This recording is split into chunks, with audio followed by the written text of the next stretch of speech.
네, 안녕하세요. 면쌤입니다. 오늘도 자기소개서와 면접의 기본적인 틀을 열흘 안에 잡는 11완성 강의 4강을 진행하도록 할 텐데요. 오늘은 자기소개서 도전 경험에 대해서 파헤쳐 보려고 합니다. 사실 많은 분들이 말씀하시는 선생님 취업 준비만큼 제 인생에 이렇게 큰 챌린지가 없었던 것 같은데요 라고 많이들 말씀을 하시는데 맞아요. 사실 취업 준비만한 챌린지가 없음에도 불구하고 자기소개서에서는 계속해서 도전에 관한 질문을 묻게 됩니다.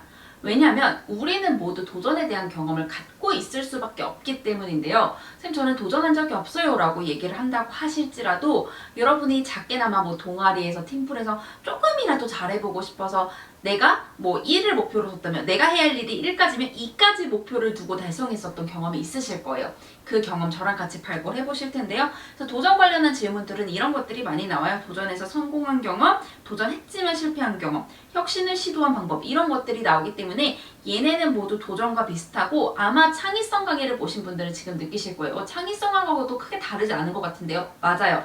창의성이든 도전이든 결국 조직에서 목표 달성을 위해 주어진 일만 하는 게 아니라 내가 계속해서 목표를 두고 열정적으로 노력하느냐를 보려고 하는 거기 때문에 여러분이 이 도전 경험을 어렵지 않게 창의성을 찾으셨다면 더더욱 어렵지 않게 도전 경험을 찾으실 수가 있습니다.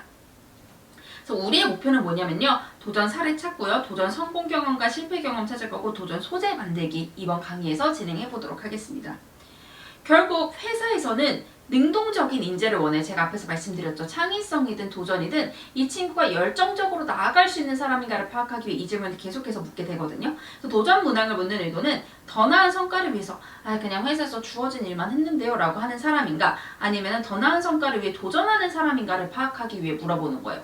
수동적으로 시키는 일만 하는 사람을 원하지 않고요. 능동적으로 일을 찾아서 하는 사람을 원하기 때문에 이런 질문들을 묻게 됩니다. 그렇다면 여러분은 어떤 소재를 찾아야 되냐면 먼저 첫 번째로는 창의성하고 비슷한 소재를 찾아봐 주시면 돼요. 조직에 문제가 생겼는데 내가 그걸 해결하기 위해 새로운 방법을 딱 떠올려서 그걸로 도전을 했어 라고 하면 그게 바로 도전 문항이 되는 거고요. 아니면 조직 성과를 위해서 내가 새롭게 목표를 정하고 나아간 거예요. 예를 들어 우리가 봉사활동을 하는데 100만 원의 모금이 필요해요. 근데 내가 봤을 때 100만 원으로는 안 될 것 같아서 자발적으로 150만 원의 목표를 정하고 이거를 달성하기 위해 내가 도전을 해서 열정을 발휘했어 라고 하는 것도 도전 소재가 될 수 있어요. 또 충분히 만들 수 있다라는 의미이기도 하죠. 도전 예시를 본다면 제가 앞에서 말씀드린 것처럼 창의성 소재라든가 아니면 새로운 영업 목표나 새로운 고객 만족 전략을 위해서 나아가는 모습 혹은 우리가 금융이나 혹은 관련돼서 A 제품을 온라인에 잘 마케팅하기 혹은 주식에서 투자율 이만큼 높이기를 목표를 두고 노력했어 이런 내용들을 작성을 해주시면 되고요. 사무 및 이공계 직무, 보건계열 직무에서는 고객 불편 해소를 하기 위해 내가 무언가 만들어봤어. 실험실 안전을 위해 예를 들어 내가 매뉴얼을 만들고 원칙을 만들고 체크리스트를 만들었어. 혹은 업무 효율을 위해 새로운 제도를 시행했어. 이런 것들을 찾아봐 주시면 돼요. 그래서 여러분이 창의성 사례 플러스 도전 사례를 찾아봐 주시면은 여러분이 어렵지 않게 도전 얘기를 작성을 하실 수가 있어요. 자, 조금이라도 문제가 생겼던 혹은 조직이 조금이라도 어려울 때 혹은 조직이 조금이라도 잘 됐으면 하는 바람에 내가 기존에 있는 목표보다 더 큰 목표를 정해서 나아가거나 새로운 전략을 짰던 경험을 찾아봐 주시면 될 것 같습니다.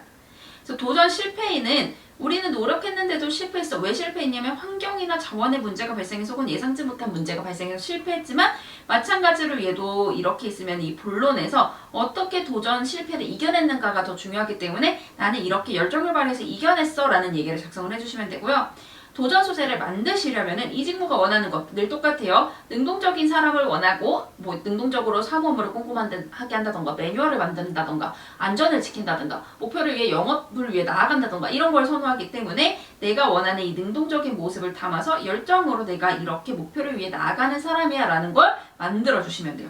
그래서 도전의 종류는 문제를 해결한다던가 효율을 끌어낸다던가 매뉴얼을 만든다던가 마케팅이던가 굉장히 다양한 것들이 있기 때문에 여러분이 마찬가지로 교재를 통해 좀 참고해 주시면 도움이 되실 거라 생각을 합니다. 그래서 오늘의 과제는 마찬가지로 조직에서 더 나은 걸 위해 혹은 문제 해결을 위해 여러분이 열정적으로 움직였던 경험 여러분이 조금 더 덜 열정적으로 움직였다고 할지라도 다른 사람들이 열정적으로 움직였던 거 좀 갖고 오셔서 사실 내 친구가 이렇게 했는데 내가 했다 이렇게 좀 갖고 와서 내가 3단계로 이렇게 열정을 발휘했다라는 걸 정리해 주시면은 여러분의 자기소개서가 굉장히 풍부하게 여러분이 굉장히 능동적이고 열정적인 사람처럼 완성이 되어 있으실 거예요. 마찬가지로 도전의 예시, 학생에서 어떤 도전이 있을 수 있는가 이런 것들이 템플릿과 함께 교재에 나와 있기 때문에 궁금하신 분들은 교재를 통해 확인을 해주시면 될 것 같습니다. 저희 이렇게 11완성 강의 정리했는데요. 물론 취업 준비가 가장 큰 도전이고 챌린지긴 하지만 여러분이 취업 준비가 가장 큰 챌린지가 될 수 있었던 이유는 그만큼 학교 생활을 하시면서 수많은 도전들을 해왔기 때문에 가능한 일이라고 생각을 합니다. 여러분이 학교 생활에서 하셨던 수많은 도전 사례를 다시 한번 찾으셔서 500자 완성까지 이뤄내시길 바라겠습니다. 여러분 과제하신 상태에서 저희 5강에서 뵙도록 하겠습니다. 고생하셨습니다.